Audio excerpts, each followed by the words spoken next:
Hey crew, it's Pitt and I am back with some more ideologies. Today we are going to be wrapping up the Communist Manifesto by Karl Marx. We are reading along and commenting as necessary as we go along. It is not the format for everybody, but some people seem to enjoy it. Before we begin, however, if you are unfamiliar with me, any of my unconventional beliefs, if at any point in time you get lost in the weeds or the terminology, it is resources are linked at the top. The beginnings of the playlist tend to hold the definitions and the places where I stand because I like to lay the groundwork before we begin. We are going to dive in and hopefully wrap up this particular point of ignorance in history and talk about socialist and communist literature and a couple of other topics as we end this particular section of life. Socialist and Communist Literature, Part 1, Reactionary Socialism, A. Feudal Socialism. Owing to their historical position, it became the vocation of the aristocracies of France and England to write pamphlets against modern bourgeois society. In the French Revolution of July 1830 and in the English Reform agitation, these aristocracies again succumbed to the hateful upstart. Thenceforth, a serious political contest was altogether out of question. A literary battle alone remained possible. But even in the domain of literature, the old cries of the Restoration period, had become impossible. We're going to pop out this footnote. Not the English Restoration, 1660 to 1689, but the French Restoration, 1814 to 1830. In order to arouse sympathy, the aristocracy, I don't know why I'm having trouble with that word, were obliged to lose sight, apparently, of their own interest and to formulate their indictment against the bourgeoisie in the interest of the exploited working class alone. Thus, the aristocracy took their revenge by singing lampoons on their new master and whispering in his ears sinister prophecies of coming catastrophe. In this way arose feudal socialism, half lamentation, half lampoon, half echo of the past, half menace of the future, at times by its bitter, witty, and incisive criticism striking the bourgeoisie to the very heart's core, but always ludicrous in its effects, through total incapacity to comprehend the march of modern history. The aristocracy, in order to rally the people to them, waved the proletarian alms bag in front for a banner. But the people, so often as it joined them, saw on their hindquarters the old feudal coats of arms and deserted with loud and irreverent laughter. One section of the French Legitimists and Young England exhibited this spectacle.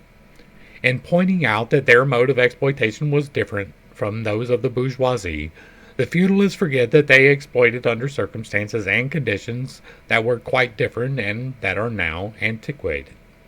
In showing that under their rule the modern proletariat never existed, they forget that the modern bourgeoisie is the necessary offspring of their own form of society. For the rest, so little do they conceal the reactionary character of their criticism that their chief accusation against the bourgeoisie amounts to this: that under the bourgeois regime, a class is being developed, which is destined to cut up the root and branch of the old order of society. What they upbraid the bourgeoisie with is not so much that it creates a proletariat, as that it creates a revolutionary proletariat. In political practice, therefore, they join in all coercive measures against the working class, and in ordinary life, despite their highfalutin phrases, they stoop to pick up the golden apples dropped from the tree of industry, and to barter truth, love, and honor for traffic in wool, beet sugar, and potato spirit. This next footnote is, this applies chiefly to Germany, where the landed aristocracy and squirearchy have large portions of their estates cultivated for their own account by stewards, and are, moreover, extensive beetroot sugar manufacturers and distillers of potato spirits. The wealthier British aristocracy are, as yet, rather above that, but they, too, know how to make up for declining rents by lending their names to floaters of more or less shady joint stock companies.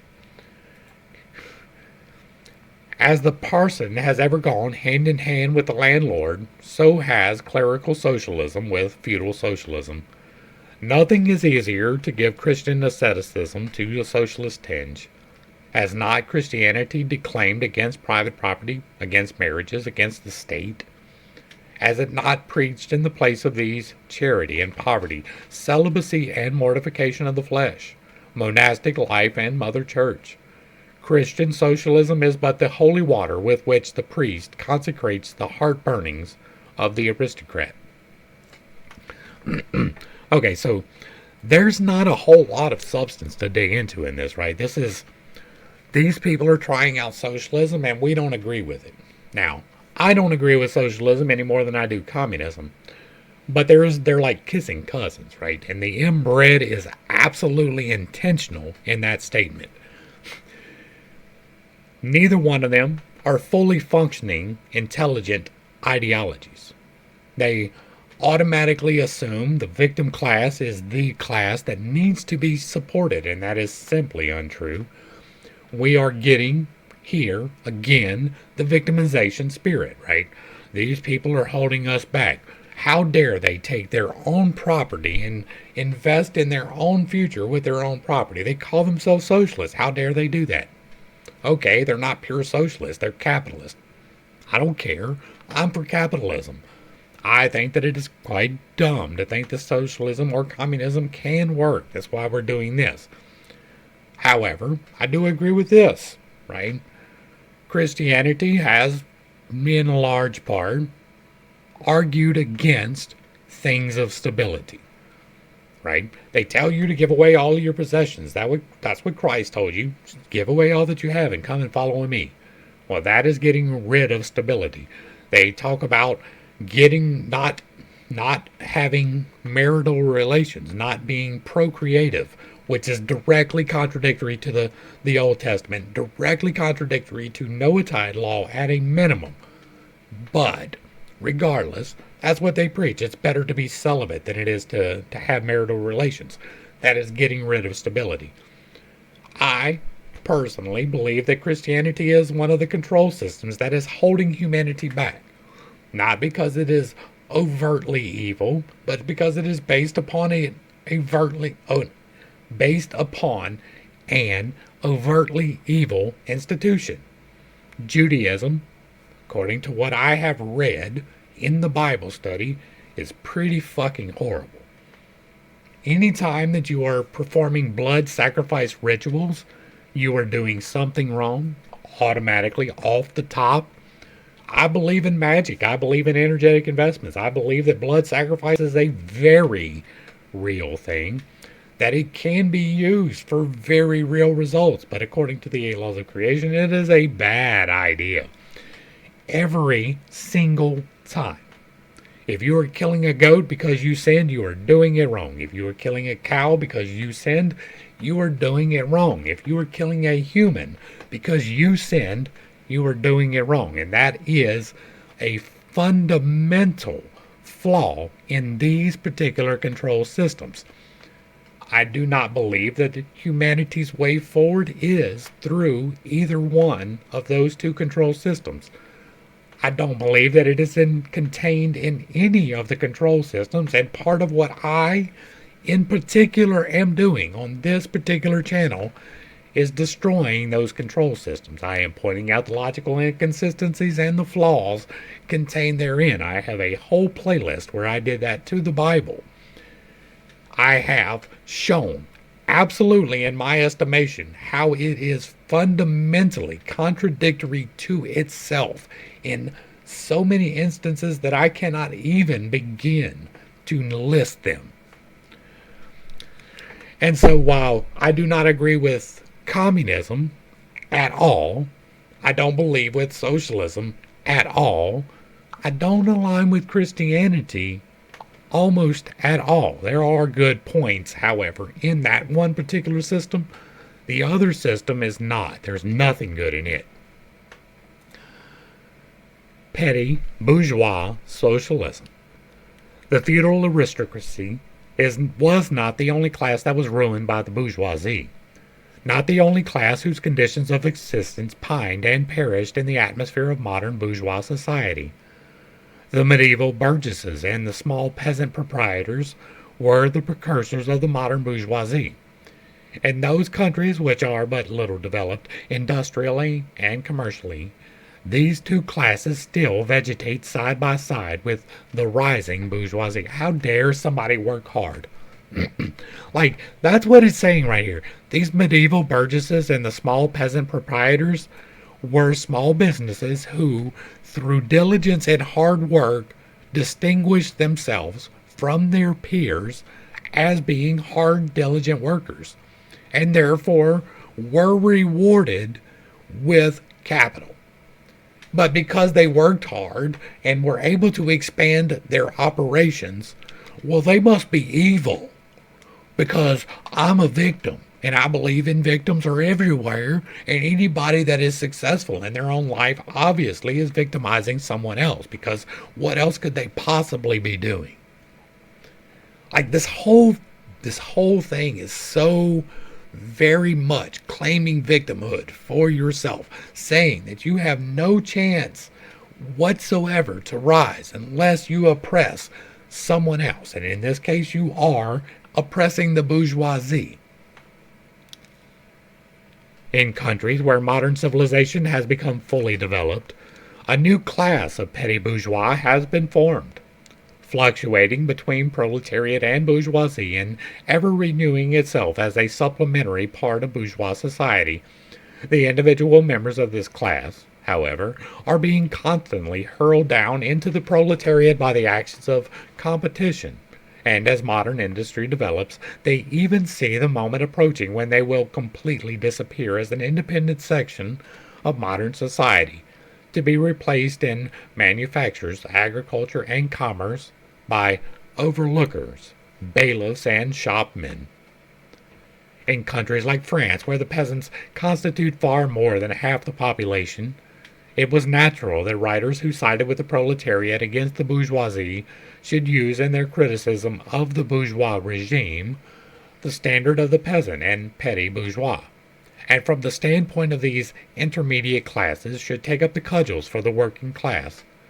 Thus arose petty bourgeois socialism. Sismondi was the head of the school, not only in France but also in England. This school of socialism dissected with great acuteness the contradictions and the conditions of modern production. It laid bare the hypocritical apologies of economists. It proved incontrovertibly the disastrous effects of machinery and division of labor. Are you fucking kidding me? Incontrovertibly disastrous. The concentration of capital and land in a few hands, overproduction and crises. It pointed out the inevitable ruin of the petty bourgeois and peasant, the misery of the proletariat, the anarchy in production, the crying inequalities in the distribution of wealth, the industrial war of extermination between nations, the dissolution of old moral bonds, of the old family relations, of the old nationalities. In its positive aims, however, this form of socialism aspires either to restoring the old means of production and of exchange, and with them the old property relations and the old society, or to cramping the modern means of production and of exchange within the framework of the old property relations that have been, and were, bound to be exploited by these means. In either case, it is both reactionary and utopian. Its last words are corporate guilds for manufacture, patriarchal relations in agriculture. Ultimately, when stubborn historical facts had dispensed all intoxicating effects of self-deception, this form of socialism ended in a miserable fit of the blues. If only communism would take the same fucking route. German, or true, socialism, Section C. The socialist and communist literature of France, a literature that originated under the pressure of a bourgeoisie in power, and that was the expression of the struggle against this power, was introduced into Germany at a time when the bourgeoisie in that country had just begun its contest with feudal absolutism. German philosophers, would-be philosophers, and beaux esprits eagerly seized on this literature, only forgetting that when these writings immigrated from France into Germany, French social conditions had not immigrated along with them. In contact with German social conditions, this French literature lost all its immediate practical significance and assumed a purely literary aspect. Thus, to the German philosophers of the 18th century, the demands of the First French Revolution were nothing more than demands of practical reason, in general, and the utterances of the will of the revolutionary French bourgeoisie signified in their eyes the laws of pure will, of will as it was bound to be, of true human will generally. The work of the German literati consisted solely in bringing the new French ideas into harmony with their ancient philosophical conscience, or rather, in annexing the French ideas without deserting their own philosophic point of view. This annexation took place in the same way in which a foreign language is appropriated, namely by translation. It is well known how the monks wrote silly lives of Catholic saints over the manuscripts on which the classical works of ancient heathendom had been written. The German literati reversed this process with the profane French literature. They wrote their philosophical nonsense beneath the French original. For instance, beneath the French criticism of the economic functions of money, they wrote alienation of humanity.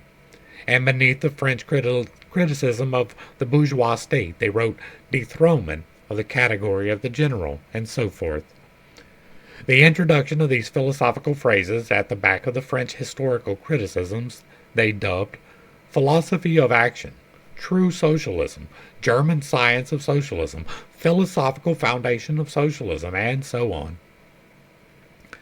The French socialist and communist literature was thus completely emasculated.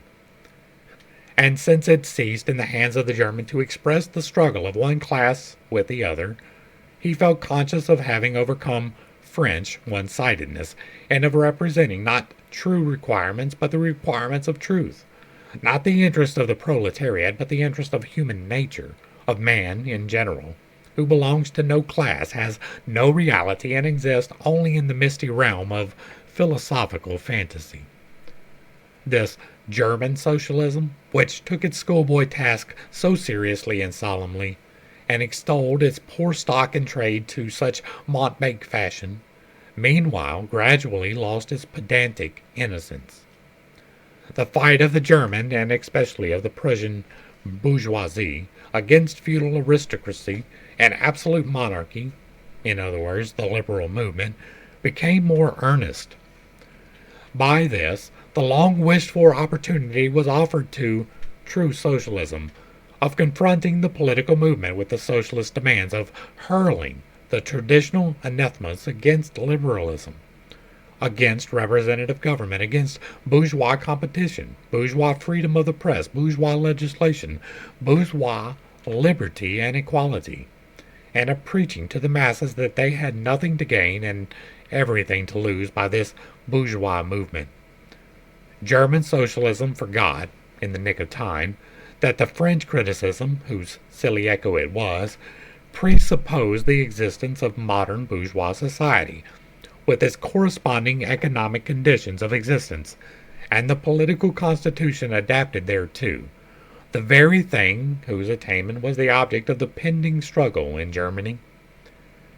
To the absolute governments, with their following of parsons, professors, country squires, and officials, it served as a welcome scarecrow against the threatening bourgeoisie.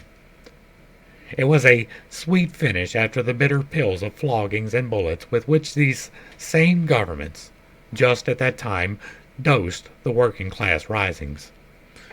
While this true socialism thus served the government as a weapon for fighting the German bourgeoisie, it, at the same time, directly represented a reactionary interest, the interest of the German Philistines.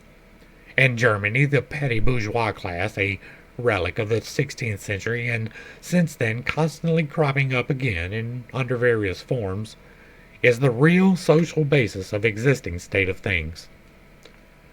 To preserve this class is to preserve the existing state of things in Germany.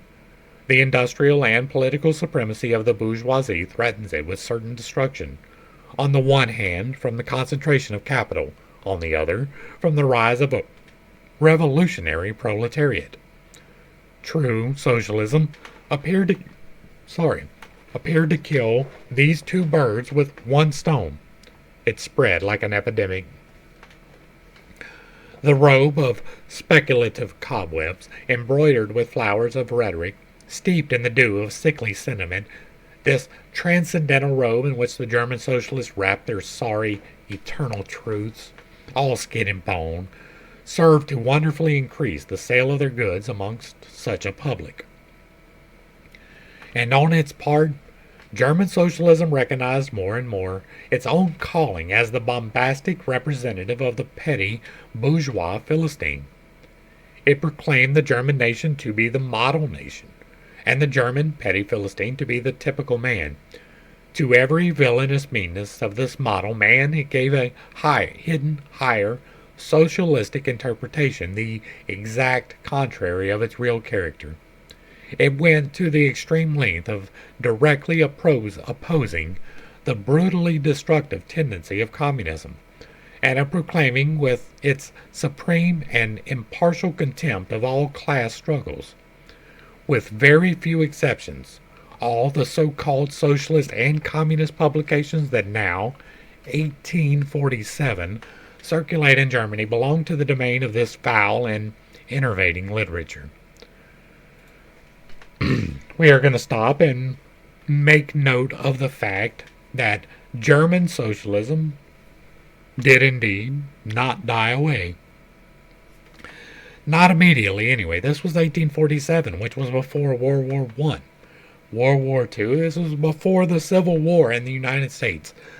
I'm not positive if it was before or after the French Revolutionary War, but there was conflict about to kick off everywhere when this was being written, because there was definitely some problems, right? We talked before about how the feudal system was not great at all, but communism is not any better.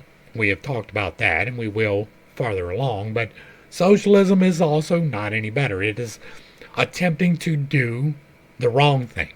It is putting the government in charge of things that the government has no business being in charge of. The government, according to the Constitution of the United States, is meant to protect your freedoms. I firmly believe that. Like, that is the sole function, right? We use it to build roads. We use it to have a school system. As ineffective as both of those systems ultimately are, those are leaning towards communism and socialism. The free market economy works. The government protecting your rights works. The government deciding what you can spend doesn't. The government deciding what the price of your product should be doesn't. The government saying that you can't own this, but that it belongs to everybody and anybody can use it at any given point in time doesn't work. People always will rebel to that, and we have, through history, examples of how bad these ideologies are. Now, Marx did not have that. He was operating in a utopian mindset that these things would be great if everybody was perfect, and everybody is obviously perfect, so of course we should enact these things. But we can look back, at least, on German socialism and come to the conclusion that maybe it wasn't a great idea, right? If we look at the Nationalist Socialist Party of Germany, which was commonly known as the Nazis, we will see the effects of socialism, of the government taking control of production, of the government deciding who is and is not allowed to live. Well, we have the exact same problem in communism, and guess what? We can point that out too. We can look back to the Holodomor and see what happens if you are going to take from somebody who has been farming their entire life and just randomly redistribute it to people who you feel are worthy Because these people who have been doing it successfully for a couple of hundred years, they don't know what they're talking about. My way is better. We're going to take the communal thing and we're all going to plant every crop exactly the same. We're going to plant everything down 2 feet in the ground because obviously that's how it should be. And if we get the root system better, then everything's going to grow. And guess what? People die. And I'm not even talking about just like small numbers. I'm talking about large numbers of people. Like most of the then area that is now Ukraine, like the breadbasket of Europe, where most of the food in Europe is created today, that's where they starved. In Romania, they starved there. In Slovenia, they starved there. There is a entire road, and I'm going to give you homework. You're going to go look this one up yourself. There is a road that is laid across the top of frozen bodies because you, as an individual, do not count enough to create your own grave. Right? Nobody is going to bury you. They're going to throw you in the roadway and pave over the top of you. That is a real thing. Go look that up. That is the natural outflow of communism. Part 2. Conservative or bourgeois socialism. A part of the bourgeoisie is desirous of redressing social grievances in order to secure the continued existence of bourgeois society.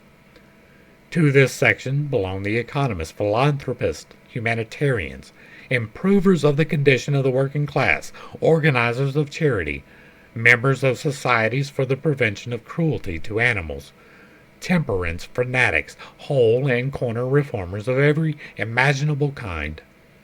This form of socialism has, moreover, been worked out into complete systems. We may cite Proudhon's Philosophie de la Miserie as an example of this form. The socialistic bourgeois want all the advantages of modern social conditions without the struggles and dangers necessarily resulting therefrom.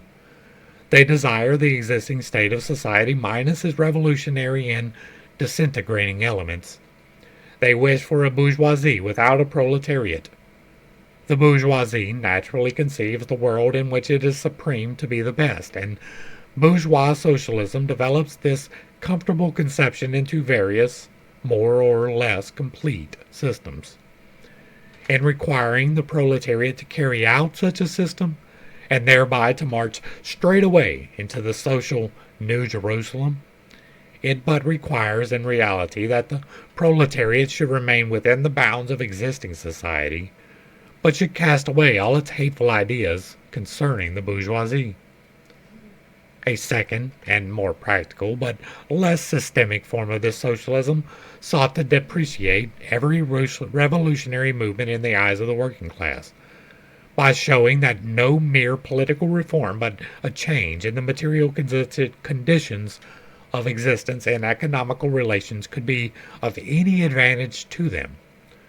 By changes in the material conditions of existence, this form of socialism, however, by no means understands abolition of the bourgeois relations of production, an abolition that can be effected only by a revolution, but administrative reforms based on the continued existence of these relations, reforms, therefore, that in no respect affect the relations between capital and labor, but, at the best, lessen the cost and simplify the administrative work of bourgeois government.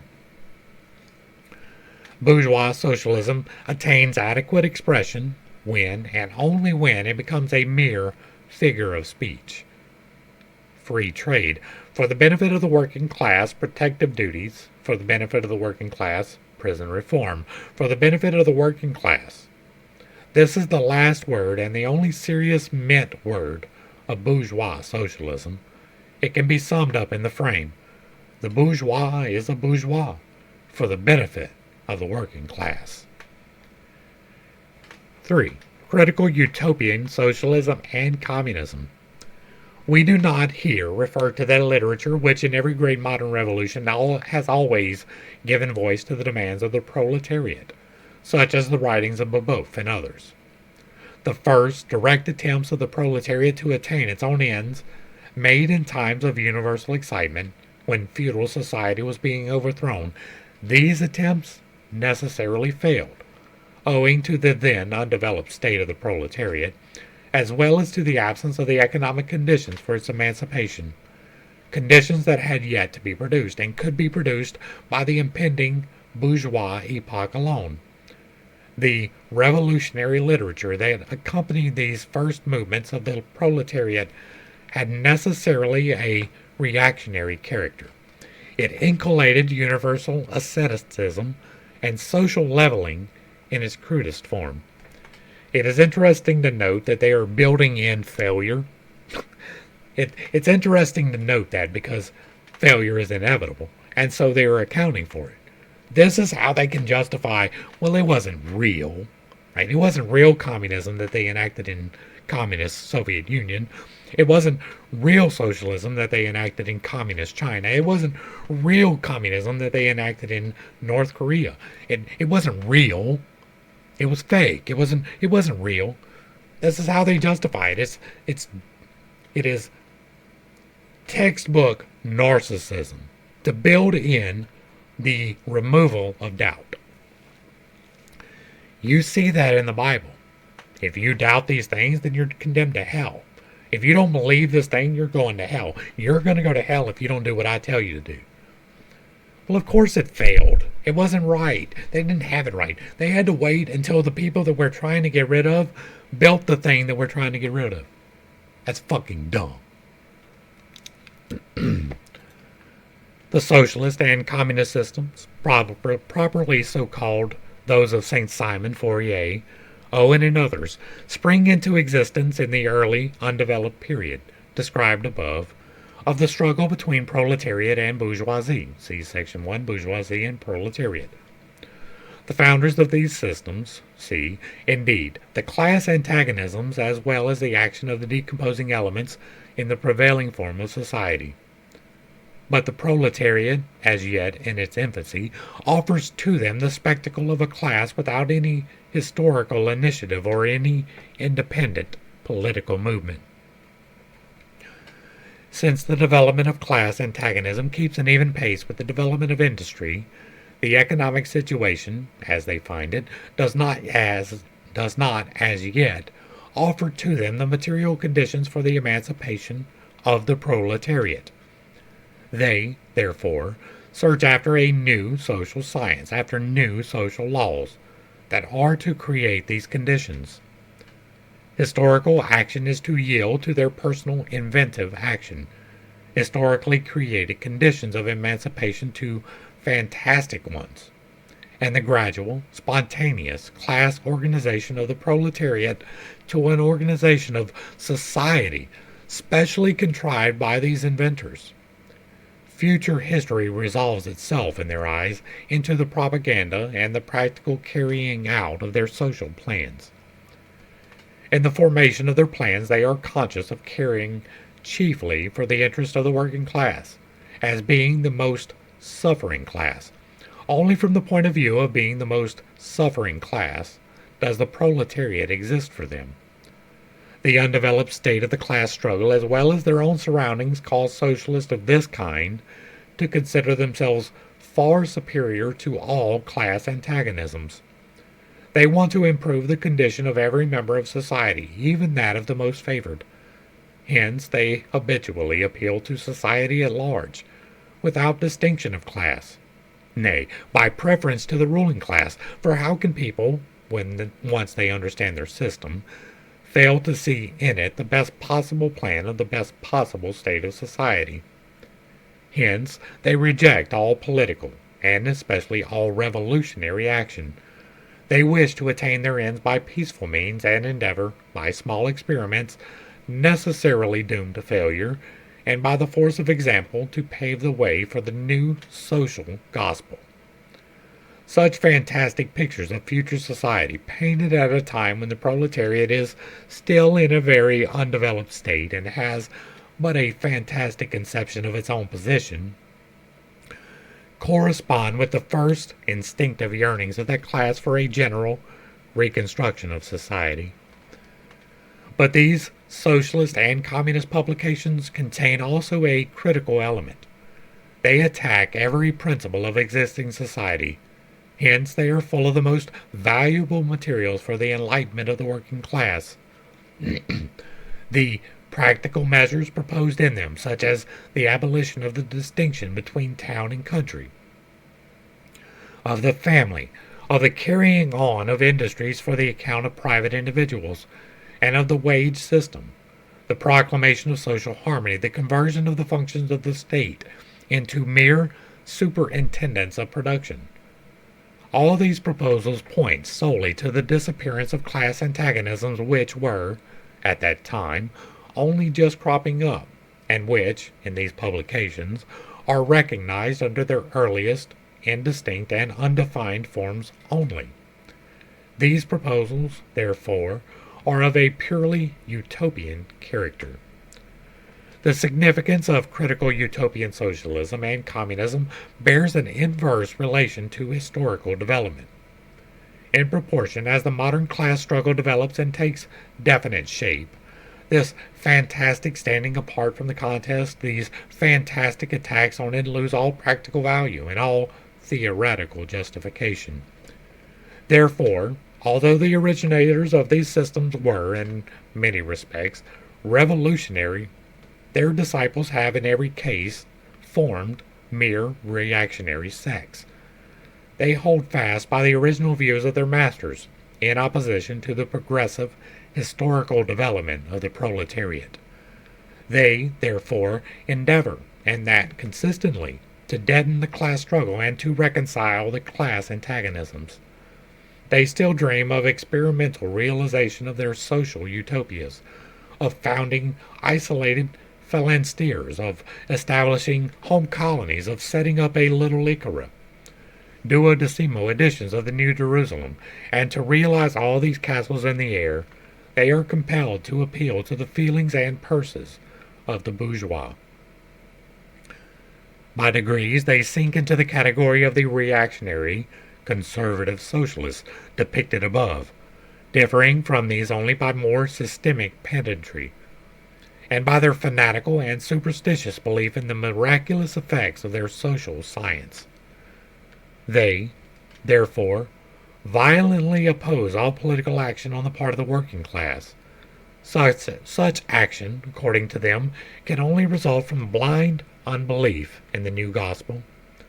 The Owenites in England and the Fourierists in France, respectively, oppose the Chartists and Reformistes. Section 4. We're going to go ahead and do this one. The position of the communists in relation to the various existing opposition parties. Section 2 has made clear the relations of the communists to the existing working class parties, such as the Chartists in England and agrarian reformers in America. The communists fight for the attainment of the immediate aims, for the enforcement of the momentary interest of the working class, but in the movement of the present they also represent and take care of the future of that movement. In France, the communists ally themselves with the Social Democrats. A.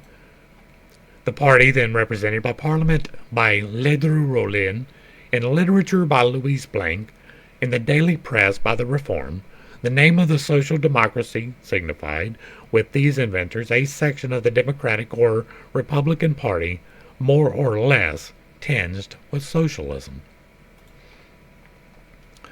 Against the conservative and radical bourgeoisie, reserving, however, the right to take up a critical position in regard to phrases and illusions traditionally handed down from the Great Revolution.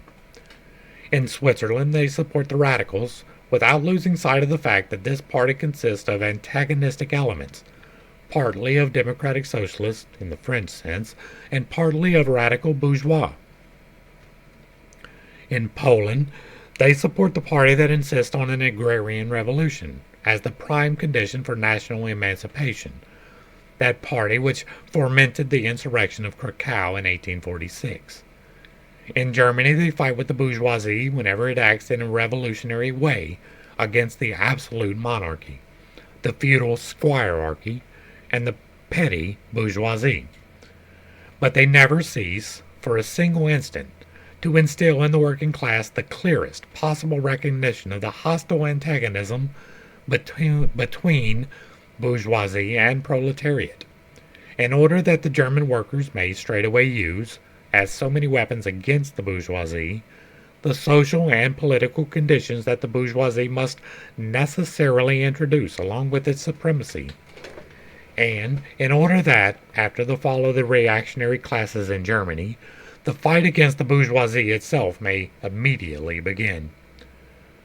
The communists turn their attention chiefly to Germany, because that country is on the eve of a bourgeois revolution that is bound to be carried out under more advanced conditions of European civilization, and with a much more developed proletariat than that of England was in the 17th and of France in the 18th century, and because the bourgeois revolution in Germany will be but the prelude to an immediately following proletarian revolution. In short, the communists everywhere support every revolutionary movement against the existing social and political order of things, because they are perpetual victims. In all these movements they bring to the front, as the leading question in each, the property question, no matter what its degree of development at the time. Finally, they labor everywhere for the union and agreement of the democratic parties of all countries. Finally, they labor everywhere for the union and agreement of the democratic parties of all countries. That is not a misspoken part. The communists disdain to conceal their views and aims.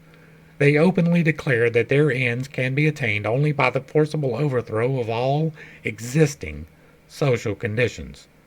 Let the ruling classes tremble at a communistic revolution. The proletarians have nothing to lose but their chains. They have a world to win. Working men of all the countries unite. The end. And that's where we're going to wrap this one up. I'm not going to read. There are a couple of other things, but they're short little pamphlets that don't even make sense, so we're not even going to deal with those. I did this because I believe in energetic investment. I believe that if we talk about things, we can show things. I believe that if we invest our energy in the proper direction, we can improve our lives. I believe that enlightenment and learning is never a bad thing. I believe that the more that you know, the better you can make decisions. I also believe that there is a communist plot here in the United States and worldwide to enact a one world government. You can call me conspiratorial. I am perfectly fine with that label. As a matter of fact, I believe that conspiracies are real. I believe that people get together and conspire things. I don't believe all of them, but I do know most of them. I have looked into most of the conspiracies. Most of them are even not true. Some of them, however, are. I do believe that there is a concerted effort right now in the United States to enact communism. I believe that we have a presidential candidate that is running on that platform.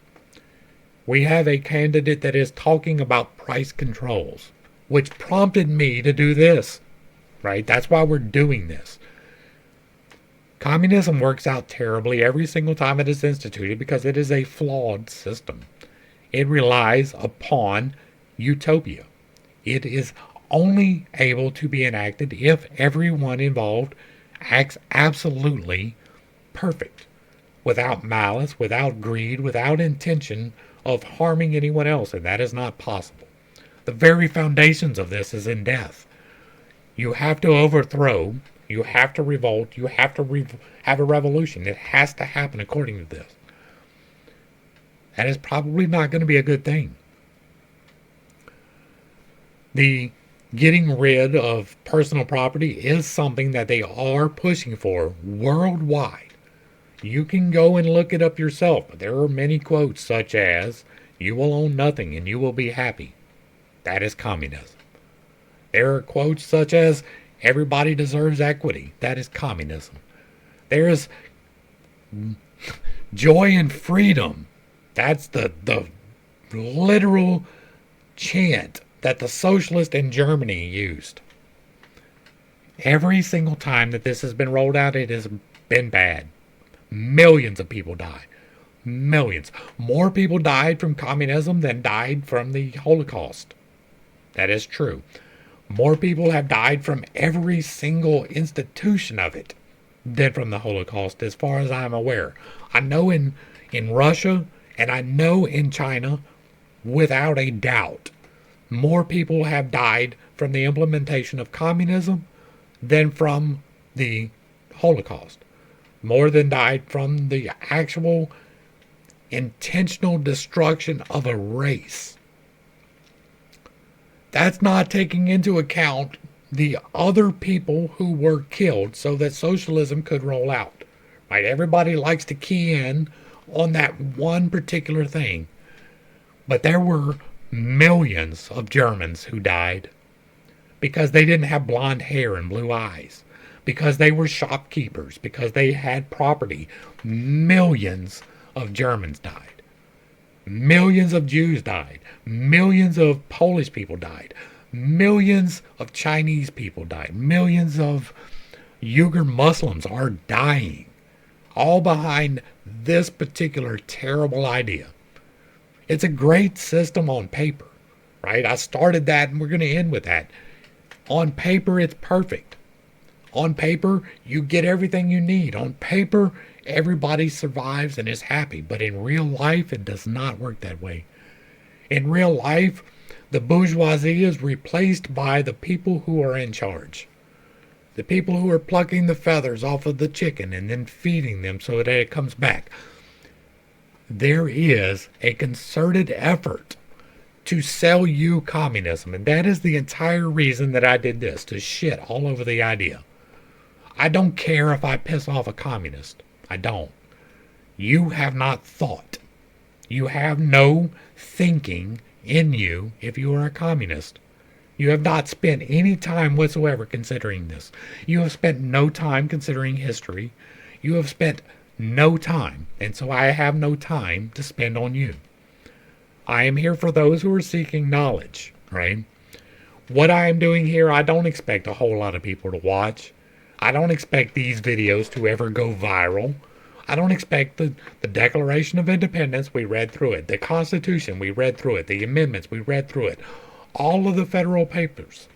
I invested my energy into what I believed was true. What I believed will lead us to the best. That is why I did those videos. I am doing this when in opposition to the idea. I am investing my personal energy into the antithesis of communism, and I will say once again, if it starts to be rolled out, whether it is due to an election or not, I stand in firm opposition. The firmest opposition that you possibly can. Hopefully I brought a little bit of enlightenment and not too much confusion to a somewhat complicated topic, but it's mostly just surface level, like dismissible.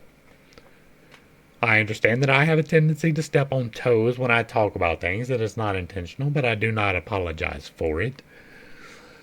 If you like what I'm doing here, let me know down below. Give me a like, share, and a sub. Throw me a comment. If you agree or disagree, if it remains respectful, it gets to stay up. And if you really like what I'm doing, hit me with that super thanks, because I am not a communist. To the crew, thanks for hanging out. I appreciate every single minute that you are here with me, and I am praying for you every single day. Until next time, I love you. God loves you. You are perfect, whole, and complete just the way that you are. And this has been Pitt State. Peace.